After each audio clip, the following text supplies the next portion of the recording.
Four stories for you. The first one, pushing Europe to toughen up on China. That's number one. Number two, second story we're going to be talking about, current U.S.-India engagement. That is changing, and obviously they need to do something about it because for 50% tariffs, that's a lot of damage. Number three, we have the what's happening with, believe it or not, we actually had less job last year than this year than we thought by 900,000. That means the job market is slowing a lot faster than we thought. Not now, not the tariffs from last year. Number four, what is the Supreme Court decided that they're going to hear the case of the tariff? So let's go over those four topics. And to my subscribers and my friends and my members, this world is getting complicated, I have to tell you. And you could see as we build the stories every day a little bit more, you're going to realize that from a geopolitical point of view, from a economic point of view, and from a stock market point of view, there's a lot to say, a lot to understand, a lot to analyze, and a lot to worry about, quite frankly. And there is no way all of these ducks are going to stay in a row for that long period of time. And I will say one thing is that all of these issues that we are dealing with have started way before the current administration. Now, they happen to be here. They happen to do things a certain way. But I will tell you, lots of stuff happening. So let me tell you the four things that are going on right now, which I think you need to know this morning. The first one is that President Trump has urged the European Union to impose a 100% tariff on goods from both China and India. Why? Right. His rationale is basically he wants to pressure these major buyers of Russian oil to help choke off revenue for Putin's war machine. Well, that's the story. Well, but that's not the real story. What's really going on is that the current administration is trying to put a wedge whenever they can between China and whomever is getting closer to China. We're first talking about India, and we'll talk about India after because I have four stories for you. But essentially, what the current administration is doing is saying to the European, well, just 100% tariffs. But at the end of the day, 100% tariffs is not going to be very helpful because it's impossible for them to apply 100% tariffs on goods from both China and India, right? In return, the U.S. has signaled readiness to match any such tariffs if Europe joins in. Be with me. Share my interest. Are they going to do that? The administration is putting everyone on notice here, and in a very strong notice. A notice that's basically pushing them to make choices. And European Union is doing a lot of business with China.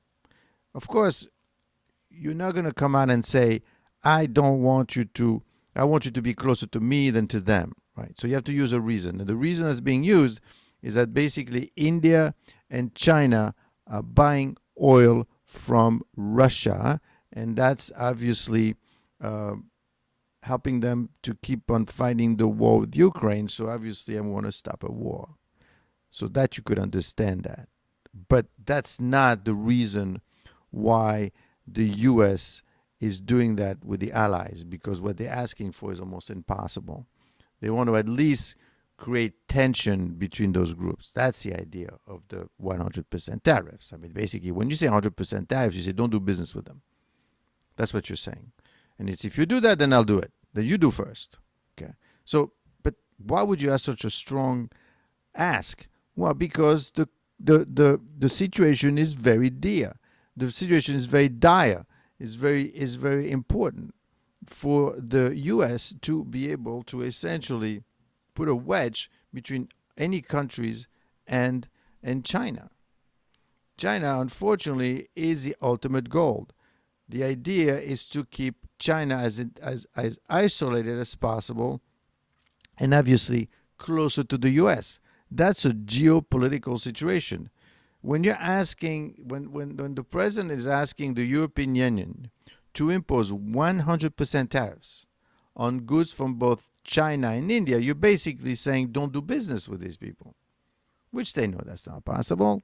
Right? They're not going to do that. But they will, the fact alone that they're not saying no, right? The administration has also called for Europe to end purchases of Russian oil, calling these purchases direct funding on the war in Ukraine, and is framed as a broader strategy to economically isolate Russia and by extension pressure its major supporters. And again, trying to keep Russia away from China. And essentially, in discussion with Ukraine, President Zelensky, Trump stated that the U.S. would help guarantee Ukraine's security in the event of a peace deal. While details weren't specified, the gesture signals continued U.S. involvement. So at the end of the day, the U.S. is also trying to get Ukraine this peace deal, but they really don't want to offer that much strong security guarantee. Trump emphasized the deterrent value of increased NATO defense spending. European nations, especially via the coalition of the willing, have solidified commitment to post-war security for Ukraine through land, sea, and reassurance. So basically what's happening is the Europeans are saying, okay, fine. All right, I got you. What we're going to do is we're going to take our armies, well, our soldiers, let's say, and we're going to put our soldiers in the middle between Ukraine and Russia to help for that security buffer as long as we have a peace deal. Now, Russia, as I said earlier, basically said, you put any soldiers in there, we'll shoot them. Okay. In fact, today they did some excursion in Poland. Russia did some excursion in Poland today, and that was very interesting. And they got in there, and they got shut down. Maybe they were testing Poland, but we'll have a separate live on that. But basically, what's happening is the fact that the Europeans are saying, okay, fine, President Trump, we have decided to follow your lead, and we are going to put the soldiers in the middle. So what is the U.S. saying? Well, what they said was, okay, let's, fine, I'll provide some security guarantees, but I want, you know what I want? I would like you to also impose a 100% tariffs on goods from both China and India. Right. That's what I want to do as well. So the U.S. is playing two games. At the same time, it told the European to come over to the U.S. Let's decide security guarantee. They wanted to know, what do you mean by security guarantee? What do you mean? And the U.S. said, well, you know, we can't have troops on the ground, but we certainly could help you out with logistics and things like that. And they say, okay, fine, let's do it. So now they got together and they say, we'll put some troops. Now they're going to the U.S. and saying, okay, so what are you going to do? And I have to say that right now, the President Trump has urged the European Union to impose 100% tariffs on goods from China and India. Oh, well, what about the security guarantee, right? The U.S. said they would help guarantee Ukraine's security in the event of a peace deal. While details weren't specified, the gesture signals continued U.S. involvement. I'm in it, but I'm not that in it. Until I want more from you, right? And basically, I think the strategy from a geopolitical point of view from the U.S. is to basically force a lot more from the European, because the Europeans, they are not going to get in there, if the U.S. is not, quote unquote, protecting them. But the U.S. is basically saying, yeah, we'll fly over, we'll help you out, but we're not going to put troops on the ground, and we need a peace deal. And the Europeans are saying, well, but once we have a peace deal, will you help us out? And he says, well, actually, what I also want, and I want you to impose a 100% tariffs on goods from both China and India. The rationale, because these are major buyer. Hello, Rupi McKay. These are major buyer of Russian oil that will help choke off revenue for Putin's war machine. So I think what the U.S. is doing from a geopolitical point of view, they are roping everything into one big picture. And remember, this is not really about Ukraine. This is not about the Ukraine and the war in Ukraine. I think this is more about trying. Well, obviously, when you're speaking to people, you're not going to tell them, well, I want to keep everyone away from China. Okay?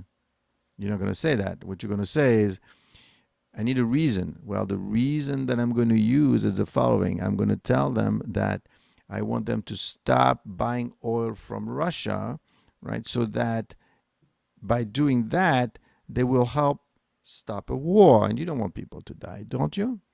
Right? That's what he's saying. That's what the U.S. administration is saying. But what do they really mean? What they mean, especially when you say a number like 100% tariffs, and being not non-committal in terms of exactly what you mean by security guarantee for Ukraine. Now, of course, people are getting excited about, oh, Ukraine, we have to help them. Yes, of course, war is no good. But you have to understand that these countries do not have friends or foes. They have interests. They want to make sure that their interest is protected. That's what they're looking for. They want their interests to be protected. And the U.S. basically wants to protect its interest against China, which is highly dependent on China right now. And frankly, so is India, and so is Europe. Right? China is an industrial machine that's building so many things, that's producing that people need to buy, and everyone becomes dependent on China. And as you've seen very recently, they were all three. You know, we had China and India and Russia together. That's a little bit worrisome when they get that close. The U.S. has tried very hard to keep India away from China. Try to go to Russia. Now everyone is making a big deal that, well, he said he was going to make a peace deal with Russia and he can't do it. That's not the ultimate goal, right? The ultimate goal has nothing to do really with Ukraine. The U.S. is trying to protect its interests. That's what they do. That's what these people think about all day. That's what I'm thinking about all day. You know, what does it all mean? And how is this going to impact you? How is it going to impact the stock market from a geopolitical point of view? Right? You got to worry about these things because, frankly, today, for example, Russia flew over Poland. Okay, now Poland is a NATO country. Some drones, and they got shot down. It's a warning. What are they doing? No, what Russia is saying is that no, we didn't fly them over Poland. Yes, they were over Poland. It's just that they were the electronic by Ukraine, the electronic malfunction. Basically they send the electronic signals to stop the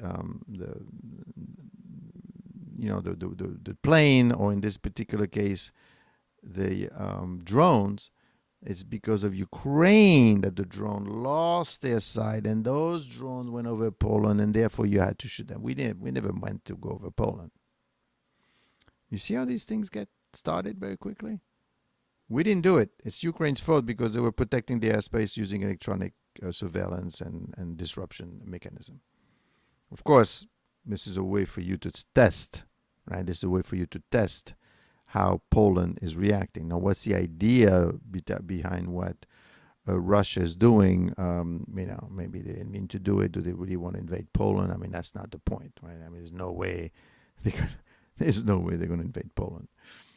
But they're testing, right? And don't forget, right now, Russia is a war machine. It's a very huge, large war machine. And if you think for 1 second that you could tell them, okay, lay off of Ukraine and stop being a war machine, good luck. It could take 1 to 2 years. Don't forget, all these people are building weapons all day long. And these people quit their job as a teacher to start making weapons. Now you're going to start, you tell them, don't make weapons, go back to teaching. Right? There was a huge influx of money. Now, at the end of the day, also what's happening is we're not so sure if Russia is able to continue being just a war economy. I mean, you got to make stuff besides.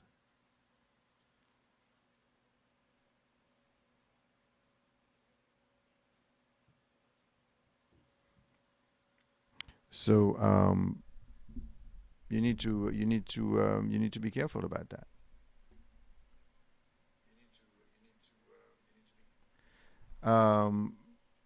So that's the first thing. The second thing that you need to realize is right now, the Russia is basically potentially testing what's happening in Poland. And now imagine, right? Imagine if Europe comes in and decides to put those soldiers in between Ukraine and Russia. Russia already said, you put any soldiers, non-Ukraine soldiers in the middle, we will shoot them as well. Okay, and of course the Europeans are saying, well, we're not going to do it unless there's a peace, there's a peace deal, and the U.S. is. So that means nothing is going to happen. Essentially, there's no way all these things are going to fit in. But my point being is this: be very careful, because this is how war's starting. A war could start just because of that. And they're all armed to the teeth, except the European, although they're catching up. The U.S., yeah, it's not called the War Department, but quite frankly, the U.S. hasn't won a war in a long time. And is it really ready for sustained amount of fighting? I know we're talking about war and fighting. You say, what are you talking about? Does that make any sense? Well, I don't know. Today I hate to tell you, but there was some Russian drone that had been shot over Poland. And they got shot down. But you know what you do? When you want to know what's going on and you want to test everyone's resolve, you just send a mistake and let's see what happens. And they got shot down, and that's the end of it. So it's not the most obvious thing to do, quite frankly, and that's something to worry about. Now, speaking of India, you should know that the U.S. administration is coming back to India right now at 50% tariffs. I know that's a lot, but what's going on right now is the U.S. is actively engaged right now, believe it or not, with India, aimed at resolving trade barriers, with planned for a call with Prime Minister Modi in the coming weeks. In fact, Trump yesterday called Modi his friend, his best friend, and then Modi replied, "Yeah, you're my best friend." Now you have to remember one thing. You have to remember one thing is that India is the only democracy in the region, especially between China, Russia, and India, these major countries. What is India doing there, quite frankly? Of course, they will tell you that the reason India got close to China is because of what the U.S. administration has done with the 50%. That is not true. Okay. The reason they are there is you have to understand that India, at the end of 2024, and China started to resume talks, meaning that first they removed the situation between the two of them, right? They basically said that we're not going to be fighting. India and Russia have been fighting 4 wars. That's something important for you to realize. Okay, so basically, what's going on is they're saying, well, you know what? Let's stop. But that was before the tariffs. That was before the tariffs, right? And then thanks, Elsa. And then what went on is we had a huge amount of uncertainty with Russia and India. But now India basically is getting closer, and they realize that maybe we should talk to the U.S. Well, obviously you need to talk to the U.S.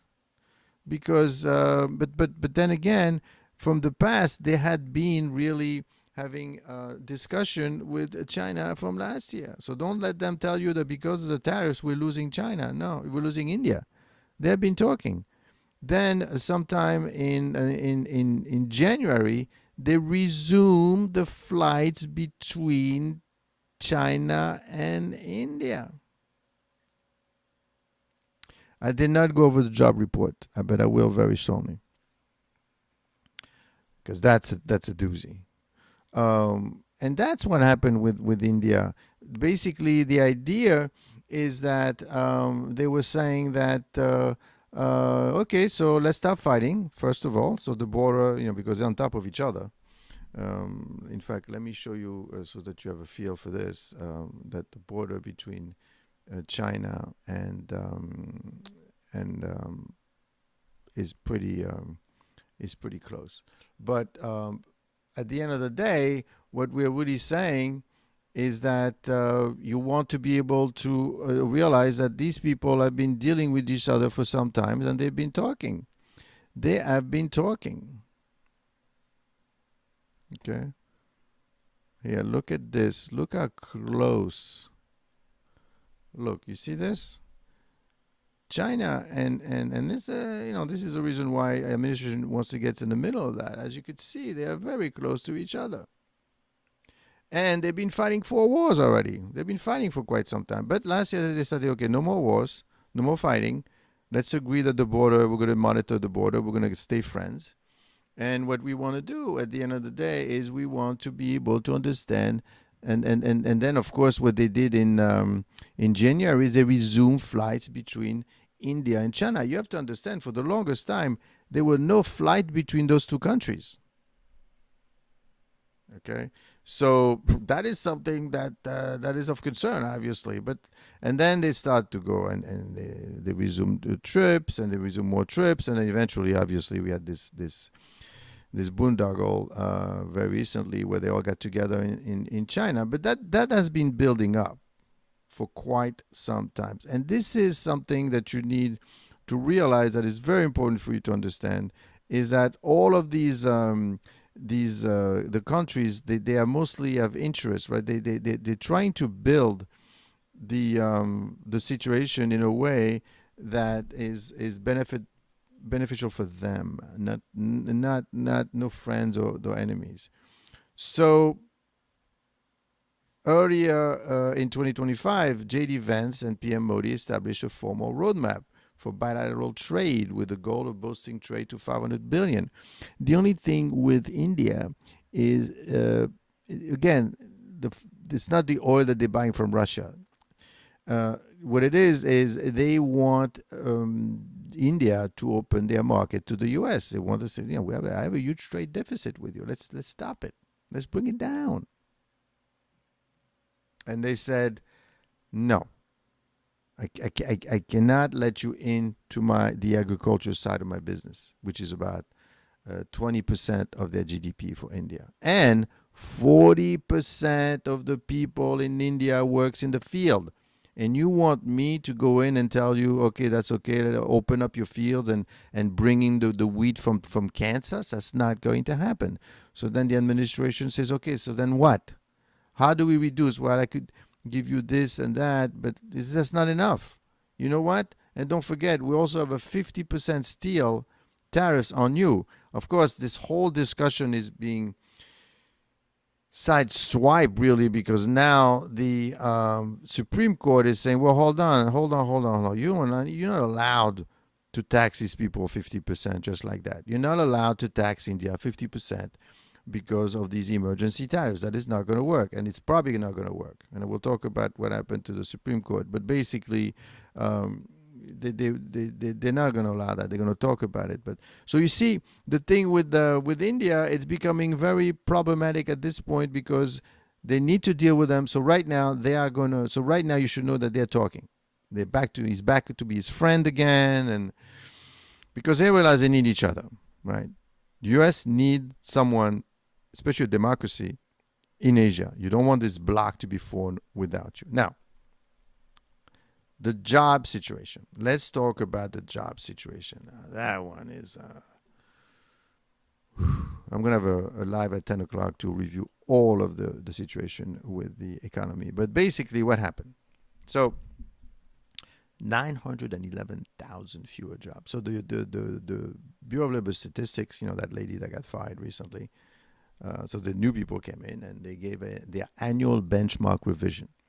So it's a routine process that adjusts employment figures using comprehensive tax data to account for missed openings or closures. So basically, you have to understand that the way they know, for example, in August, they said there were only 22,000 jobs created, which is very low. How do they know that? Well, what they do is they just go out, right? And they just go out and they ask these people, these companies, have you created jobs? And but most people don't answer.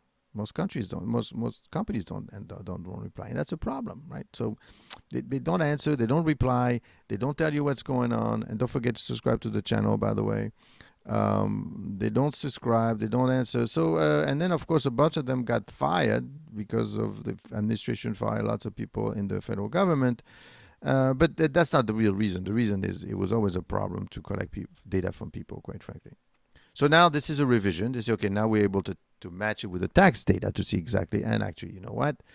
We actually created 911,000 fewer jobs between April 2024 and March 2025. Now be careful.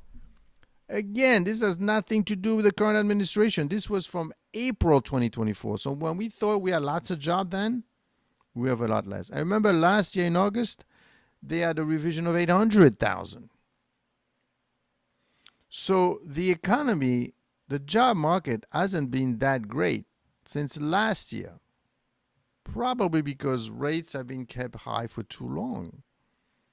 And the administration's been saying, too late, Powell, what are you doing? And in fact, one of the new guys that's probably going to be the next Fed chair, who's a Fed governor right now, actually said earlier, 2 months ago in July, he said, the jobs, there are a lot less jobs than we think that there are. And then everything got revised down. In fact, the May number got revised, the June number got revised negatively. There was a minus 12,000 jobs.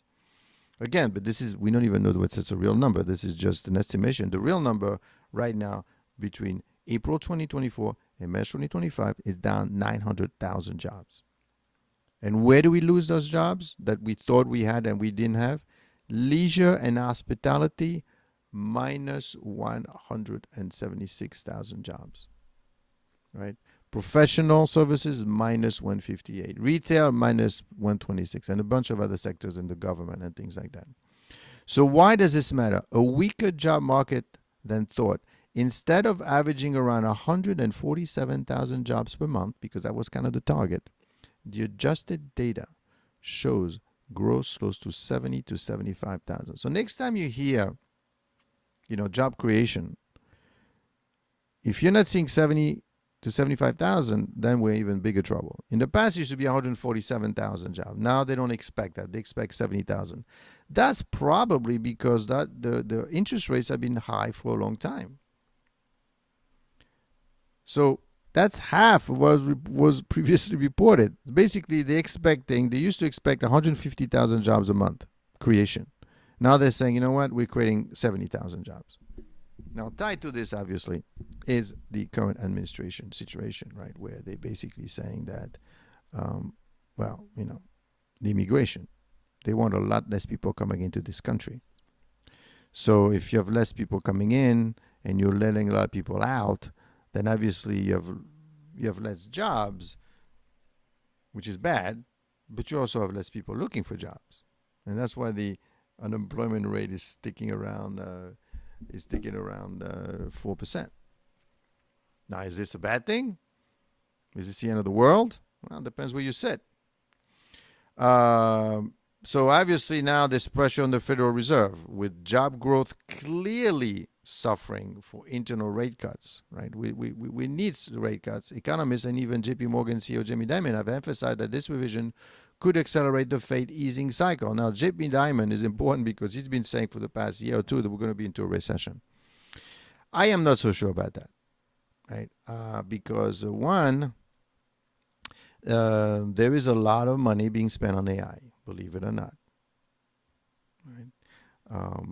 Two, I mean, the GDP is 3%. I mean, I don't see any big significant weakness yet. Three, look at the earnings from the S&P 500. Numbers are great. These companies are making money. Well, when I'm talking about the S&P 500, mostly talking about the technology sector. Well, so what? They're making money. Stock market is up. So let's not get too carried away in terms of reading recession. Of course, depending who you're reading and which bent they are, on the right or on the left, they're going to tell you that's it. We're in a recession. It's the end of the world. I told you the tariffs were not going to work, but you can't put this in one big bag. Right? That's not true. The tariffs started in March, in April. Well, they started. No, we talked about it, and by the time they get implemented, it's more like now it's starting to impact. These numbers are from April of 2024. You need to understand what's happening, and this is why I want my subscribers and my members to realize that, take it easy. Understand what's happening. Don't read the newspaper and say, "Well, it's his fault," and look what he did. And no, it doesn't work that way. You have to be very impartial, and you have to be analytical and understand the facts. So we have a weaker job market than we thought. Okay, fine. So we're not creating 157,000 jobs a month. We're creating about 70,000. Fine. Two, we're going to have rate cuts. Great. That's what we've been asking for a long time. A long time. Not just the president has been asking for that. Even some members of the Federal Reserve Board have been saying. And in fact, that's the reason why you had 2 dissent out of the 7 people. 2 of them said we need to lower rates. And that dissent, believe it or not, meaning that we don't agree with the Federal Reserve Board, even though we're on it, and since we're going to be overridden, but we think we should lower rates. And the reason we need to lower is because we have the jobs are not as strong as we thought they are. No, I'm looking at the data. It's 150,000. It ended up not being 150,000. They ended up being minus 12 in June. So imagine. So you need to do something right now. And if you're not doing it, you're going to be in big trouble. Okay? So we have dissent within the Fed on their own. And there haven't been a dissent since 1993 or since the last financial crisis almost. 3, political scrutiny and controversy. President Trump used his data shift to argue that he inherited a weaker economy from his predecessor, President Biden, especially amid growing trade conflicts. He also fired the BLS coalition, as you heard. This matters because you're saying, listen, what are you giving me here? Right? I can't trust the data. Well, it's not really our fault. Okay, whose fault is it? Well, it's the fault of the fact that people are not responding to they're not responding to surveys. Therefore, it's tough to know exactly. It's tough to know exactly what it is that people are doing in terms of job creation. Right. And then, of course, the issue that you need to worry about, obviously, is the fact that there is, there's broader confidence. There's a problem with the confidence. And what I mean by that is that few Americans now believe they can easily find new work if laid off, reflecting eroding labor confidence. Additional critics warn that automation, trade policy uncertainty, and shift of hiring patterns may be contributing to slower growth. So the issue, of course, is that if you are telling people that there are no jobs available, then people won't spend money. And if people don't spend money, then you're getting that much closer to a recession. If people things are more expensive, then they're going to say, I want to pay more money. And that's going to create inflation as well. So you have to be very careful in the way everything is being framed. I think that you need to understand the concept, but at the same time, you need to realize that, hey, this situation is not as clear as possible. I mean, we're not in a recession. Again, the GDP is still 3%. I want to offer you both aspects. I don't want to pound on those numbers to, make it sound like, we're going to be into recession. No, you have also good things happening in the economy. You need to see both sides. Plus, don't forget, rates are going to be lowered. 25, another 25, another 25, even 50 basis point, 75 basis point this year. Unfortunately, it's going to take at least 12 months for the rates to have any impact. Now, you could understand why the U.S. administration said, too late, Powell. I mean, he's not wrong. He's not wrong. He is too late. He should have lower rates earlier. But then, of course, he's going to tell you, no, the reason I didn't lower rates is because when I look at the numbers were good. In May, July, it was 150, 120, 130. But some of the people within the Fed saw and said, no, that those numbers, we need to lower rates. Now, of course, if you don't want to do it and you use a reason, you say, well, the numbers are still high. Now, of course, then the numbers got revised downward from 150 down to 20 and now almost down to minus 12,000 for June. So you were basing your decision on the wrong data. You did not know that? Well, some of the people at the Fed knew it. And that's why you could understand the frustration of the government saying, come on, we know what's going on here. Now, of course, the problem is that maybe the way it's being done is being too obtuse and too strong and too caustic. But, of course, now he's going to lower rates. He has no choice. In fact, be careful. If he lowers it too much, the market is going to say, what? Do you know something I don't know? And one thing you need to realize about the Federal Reserve, it is not the epitome of correctness either. In fact, the most successful economist in the United States, Milton Friedman, said that the role of the Fed really should only be about one thing, and is monitoring the money supply. And that's it. You shouldn't get yourself too much into other items that, frankly, you didn't do well in 2008. You tightened too much in 2021. You didn't raise tax. You didn't lower the rates in 2021 where there was inflation because of COVID. So you're not that perfect, and I want you to understand that as well. Okay.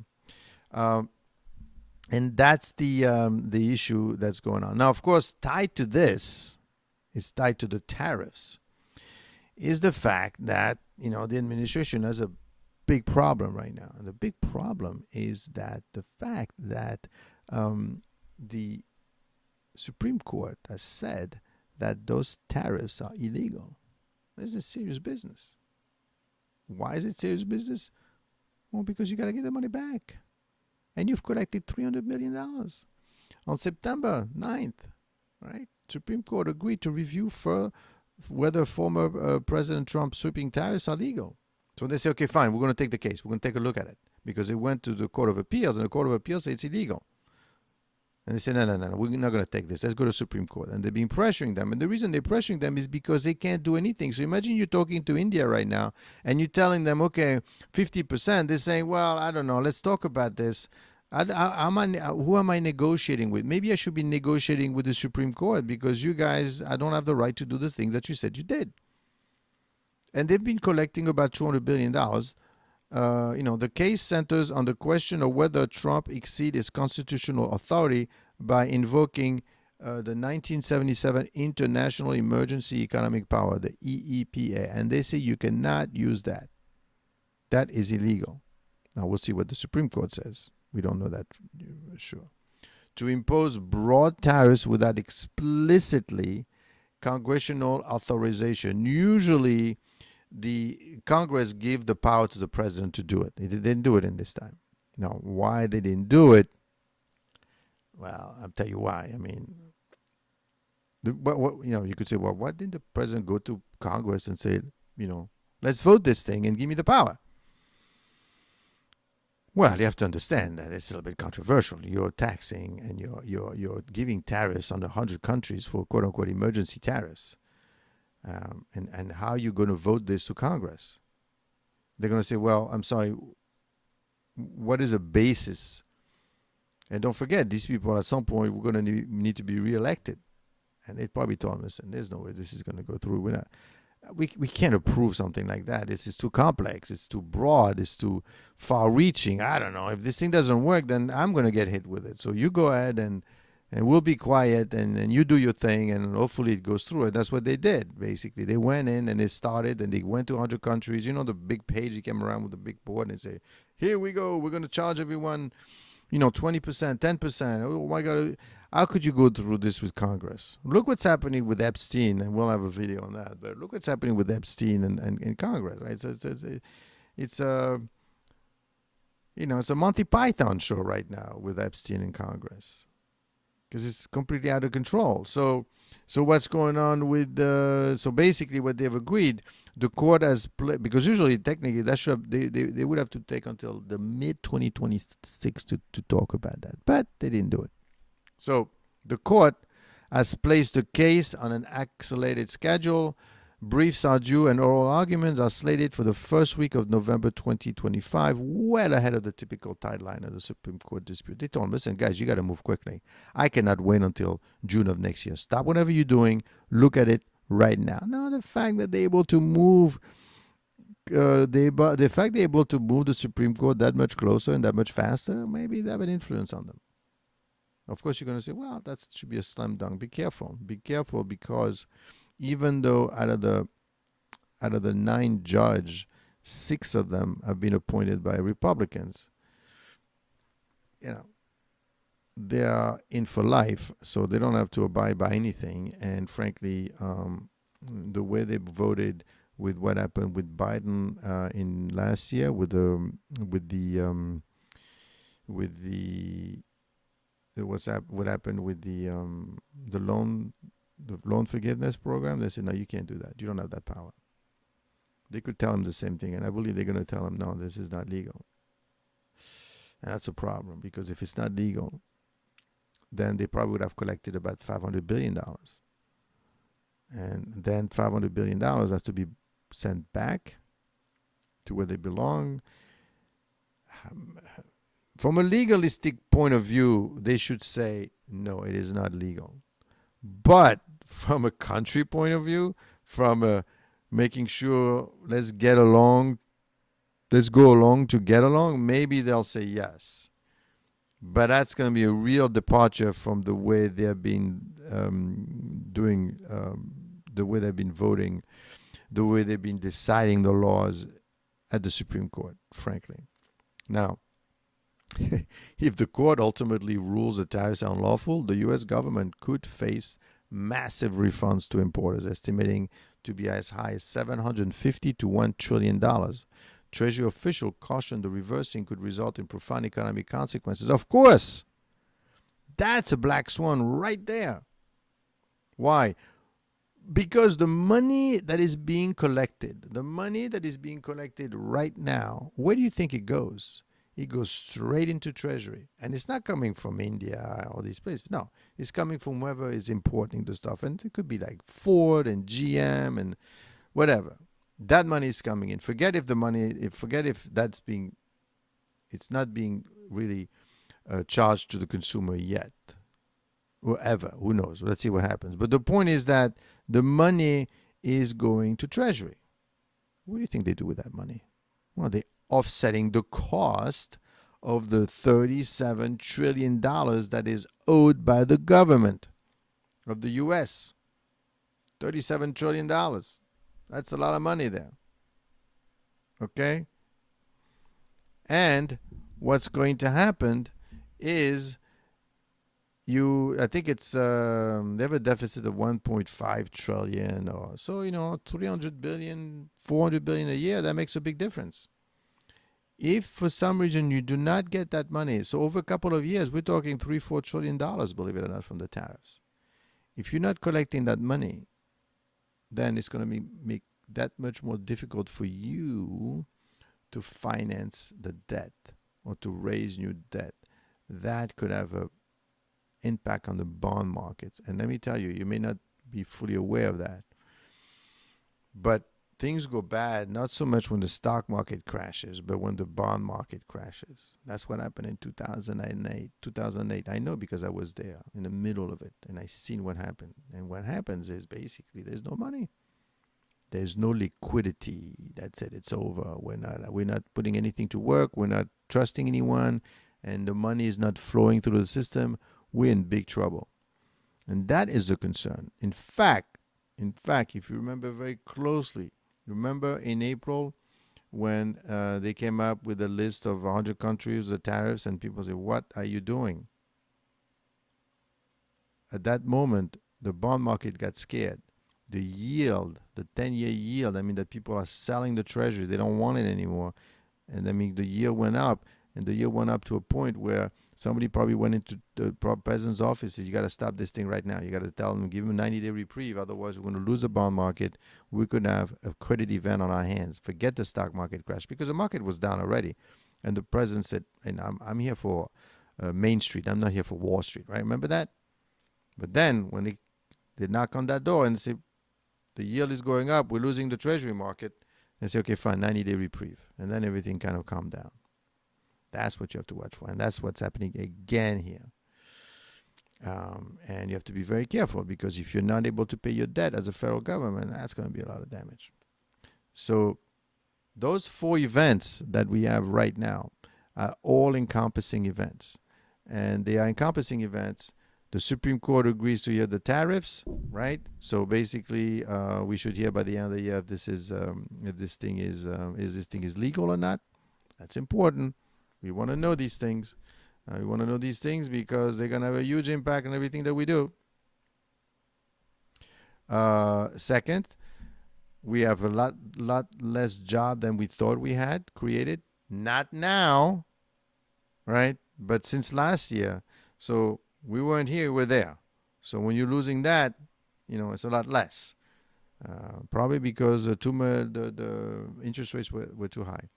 U.S. overture to India. The U.S. is finally coming around and say, okay, you know what, Modi, you're my friend after all. Oh, you're my friend too, and you're my friend.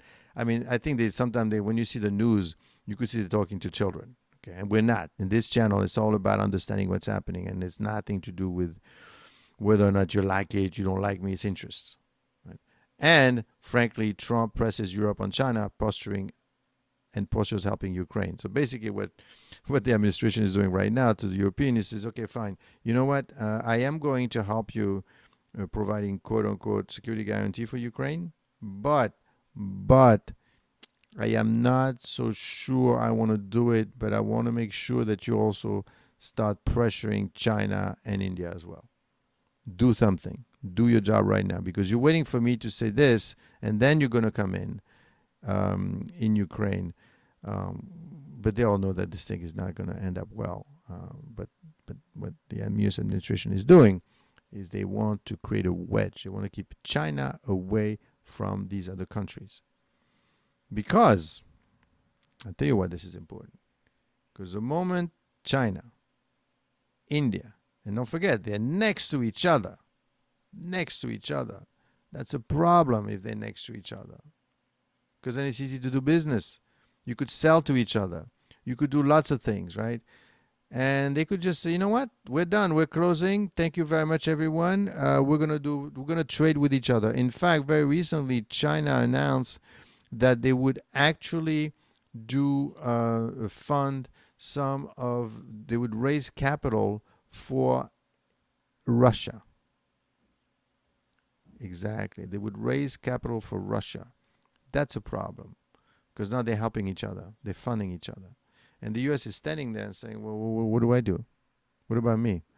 Well, I mean, that's it. You're done. That's the fear. Because don't forget, the U.S. depends on China for all of its antibiotics, and India as well. Semiconductor, rare earth minerals, a bunch of things, solar panel, everything that solar panel is made in China. Now you're going to say, how do we get to this point? How do we ever get to that situation? Well, you got to the situation because you got lazy and you forgot and you didn't look at it. And now they're using it against you. So these are the issues that we are facing right now. So that's what I have for you today. Hopefully, this was informative enough. I will do a long form video around 10 o'clock, and I'm going to go in detail this time about what's going on with the employment numbers.